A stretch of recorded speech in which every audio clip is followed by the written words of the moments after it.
इस हफ्ते जो कुछ घटा है राजनीति की दुनिया में, आइए पॉलिटिकल रिकैप में जानते हैं इस हफ्ते की टॉप पॉलिटिकल खबरें कौन कौन सी थी जो शायद आपने मिस कर दी है। और मैं हूं आपके साथ राजेश कुमार, आपके साथ ईपी लैब पॉडकास्ट पर पॉलिटिकल रिकैप लेकर। सबसे पहले बात करेंगे बीएसपी सुप्रीमो मायावती की। मायावती के लिए आकाश आनंद 47 दिनों में मैच्योर हो गए। ये सुनकर आपको थोड़ी हैरानी जरूर होगी। दरअसल बीएसपी सुप्रीमो मायावती ने एक बार फिर से भतीजे आकाश आनंद को अपना उत्तराधिकारी घोषित कर दिया है। पार्टी का नेशनल कोऑर्डिनेटर बना दिया गया है। गौरतलब है कि लोकसभा चुनाव के दौरान मायावती ने अपने एक फैसले से सभी को चौंका दिया था। उन्होंने भतीजे आकाश आनंद को अपरिपक्व बताकर पार्टी के नेशनल कोऑर्डिनेटर के पद से आकाश आनंद को हटा दिया था। अब उन्होंने भतीजे आकाश आनंद को अपरिपक्व उस वक्त बताया था। एक भाषण में आकाश आनंद ने बीजेपी को आतंकवादी पार्टी बता दिया था, जिसे लेकर आकाश पर एफआईआर दर्ज हो गई थी। फिलहाल उनकी रीएंट्री हो गई है। तो एक तरीके से ये बीएसपी में हैरानी वाला ये कदम है जो मायावती ने उठाया है। और अब आगे बढ़ते हैं और बात करते हैं सेंगोल पर हो रही सियासत की। संसद में सेंगोल पर एक बार फिर से विवाद शुरू हो गया है। मीडिया से बातचीत में समाजवादी पार्टी के सुप्रीमो अखिलेश यादव ने पीएम मोदी पर तंज कसा। अखिलेश ने कहा कि मुझे लगता है कि जब पहली बार सेंगोल लगा था तो प्रधानमंत्री ने इसे प्रणाम किया था, लेकिन इस बार शपथ के दौरान वे प्रणाम करना भूल गए। तो ये अखिलेश यादव का सीधा सीधा पीएम मोदी पर तंज था। अब इसके बाद अखिलेश ने कहा कि इस बार शपथ के दौरान प्रणाम करना भूल गए हैं, इसी को याद दिलाने के लिए हमारे सांसद ने यह बयान दिया। मोहनलालगंज से समाजवादी पार्टी के सांसद आर.के. चौधरी ने संसद में सेंगोल हटाने की मांग की थी, जिस पर काफ़ी विवाद हुआ था। उन्होंने स्पीकर को लेटर लिखकर कहा था कि सेंगोल राजदंड है, राजतंत्र का प्रतीक है। यह आर.के. चौधरी समाजवादी पार्टी के नेता ने कहा था। उन्होंने कहा कि संसद लोकतंत्र का मंदिर है, किसी राजा रजवाड़े का महल नहीं, इसीलिए संसद से सेंगोल हटाकर संविधान की विशाल प्रति लगवानी चाहिए। और इसके बाद काफ़ी बवाल हुआ था। और अब बढ़ते हैं पॉलिटिकल रिकैप में अगली पॉलिटिकल खबर की ओर जो इस हफ्ते छाई रही। और बात करते हैं कांग्रेस नेता सैम पित्रोदा की, जिन्हें एक बार फिर से ओवरसीज़ कांग्रेस का अध्यक्ष बनाया गया है। इससे पहले हमने देखा चुनाव के दौरान उनका एक बयान काफ़ी विवाद हुआ था उस बयान पर, उसके बाद उनको हटा दिया गया था। उनको 8 मई को उनको अपने विवादित बयानों के चलते इस्तीफा देना पड़ा था। सैम की नियुक्ति को लेकर कांग्रेस ने एक प्रेस रिलीज जारी की है।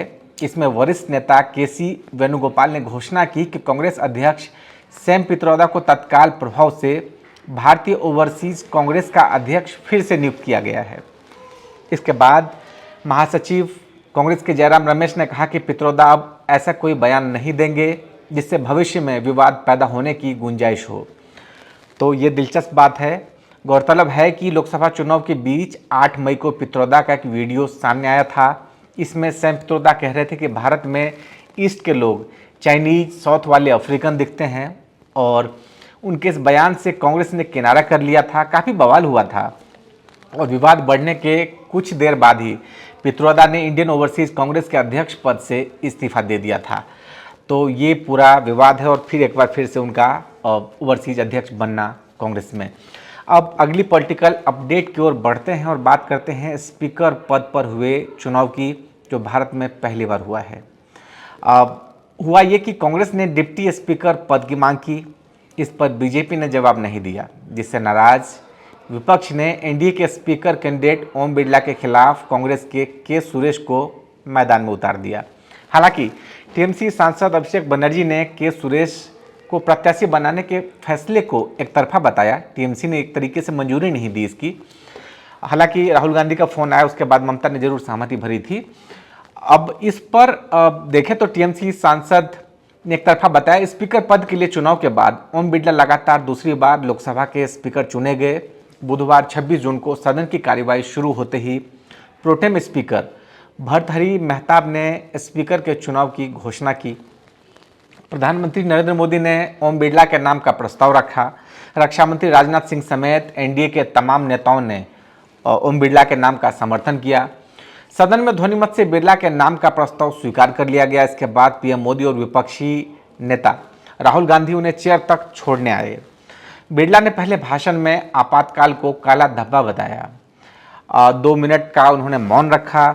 सत्ता पक्ष ने मौन रखा, लेकिन विपक्ष ने इस पर हंगामा कर दिया इमरजेंसी की बात को लेकर और कहा कि स्पीकर बीजेपी का एजेंडा चला रहे हैं। सत्र 27 जून को राष्ट्रपति के अभिभाषण तक स्थगित कर दिया गया। और अब पॉलिटिकल अपडेट में बात करेंगे हेमंत सोरेन की, जिनको बड़ी राहत मिली है। झारखंड के पूर्व मुख्यमंत्री हेमंत सोरेन शुक्रवार यानी 28 जून को रांची के बिरसा मुंडा जेल से बाहर आ गए।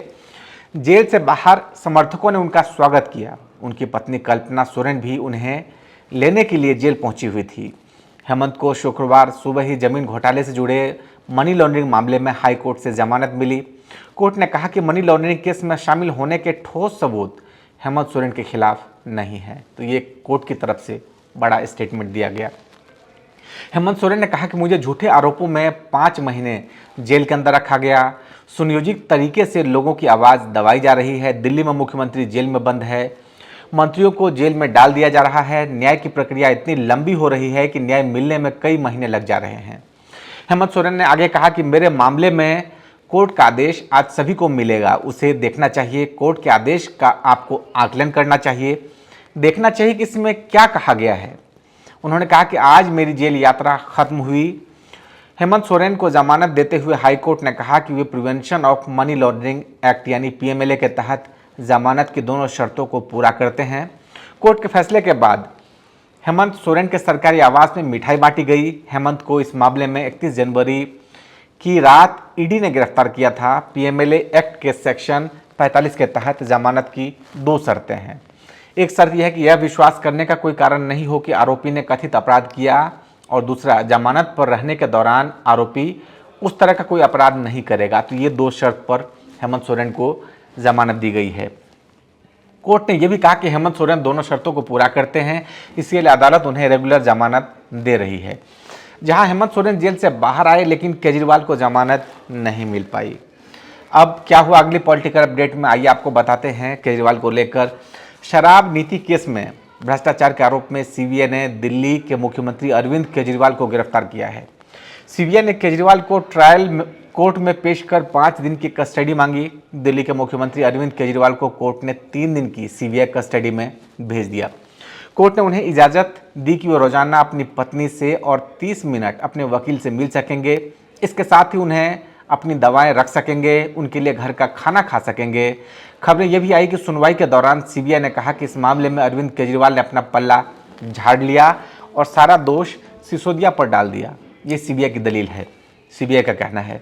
सुनवाई के दौरान केजरीवाल ने कहा कि मीडिया में खबर चलाई जा रही है कि मैंने सिसोदिया पर शराब नीति के आरोप लगाए हैं, ये गलत है। मैंने कहा कि कोई दोषी नहीं है, सिसोदिया भी दोषी नहीं है।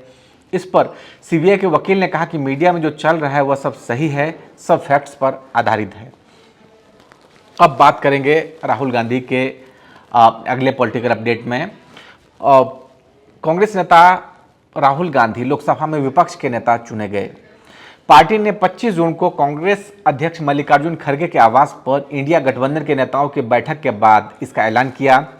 इसके बाद कांग्रेस संसदीय बोर्ड के अध्यक्ष सोनिया गांधी ने प्रोटेम स्पीकर भर्तृहरि मेहताब को इस संदर्भ में पत्र लिखा। राहुल ने अपने 20 साल के पॉलिटिकल करियर में पहली बार कोई संवैधानिक पद संभालेंगे। हालांकि पहले मना कर रहे थे राहुल, लेकिन बाद में उन्होंने एक्सेप्ट किया है। वे इस पद पर रहने वाले गांधी परिवार के तीसरे सदस्य होंगे। इससे पहले उनके पिता और पूर्व प्रधानमंत्री राजीव गांधी 1989 से लेकर 90 तक, और उसके बाद उनकी मां सोनिया गांधी 1999 से लेकर 2004 तक ओपोजिशन लीडर के तौर पर रह चुकी हैं। लोकसभा में जब विपक्ष के नेता राहुल गांधी ने नीट पेपर लीक का मुद्दा उठाया तो उनका माइक बंद कर दिया गया। कांग्रेस ने सोशल मीडिया एक्स पर एक वीडियो साझा किया जिसमें राहुल गांधी स्पीकर ओम बिरला से माइक्रोफोन तक पहुंच का अनुरोध करते हुए नजर आ रहे हैं। जवाब में स्पीकर ओम बिरला ने स्पष्ट किया कि वे सांसदों के माइक्रोफोन बंद नहीं करते, उनका कोई ऐसा नियंत्रण नहीं है। बिरला ने कहा कि चर्चा राष्ट्रपति के अभिभाषण पर होनी चाहिए, अन्य मामले में सदन में रिकॉर्ड नहीं किए जाएंगे।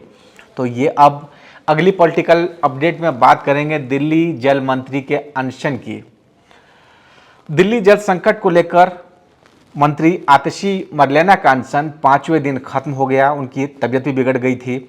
आतिशी को सोमवार मंगलवार 24-25 जून की देर रात तबीयत बिगड़ गई। आम आदमी पार्टी नेता ने उन्हें तड़के करीब 3:38 पर LNJP अस्पताल में भर्ती कराया।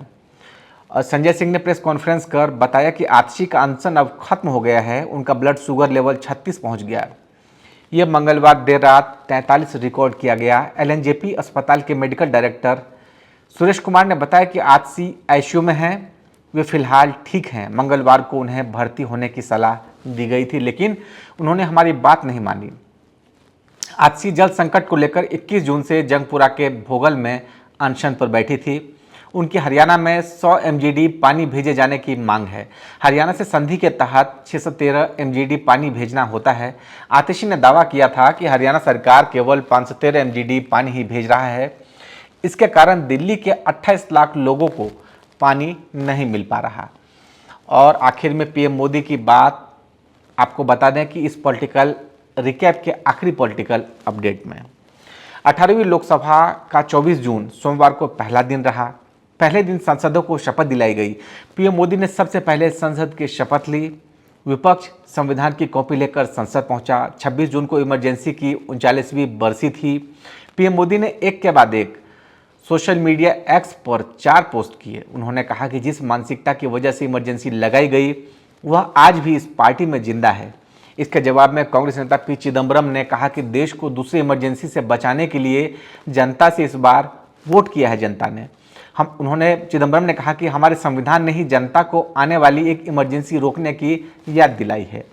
तो आज के पॉलिटिकल रिकैप में इतना ही। मुलाकात जल्द करेंगे अगले वीडियो में सिर्फ ABP लैब पॉडकास्ट पर। तब तक के लिए आप सभी का धन्यवाद।